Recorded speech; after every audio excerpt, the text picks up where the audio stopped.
పద్దెంది పడిమెట్ల పైకెక్కి గుడికేగు భక్తులకు ఎదురొచ్చే బంగారు స్వామి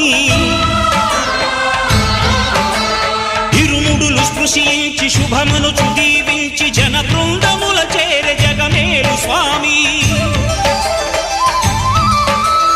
తన భక్తులనరిల్చు తప్పులకు తడబడి ఒక పక్క ఒరిగెన ఓంకారమూర్తి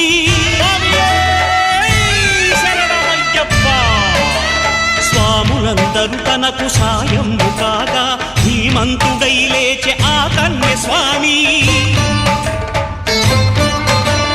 పట్టబంధము వీడి భక్తతతికై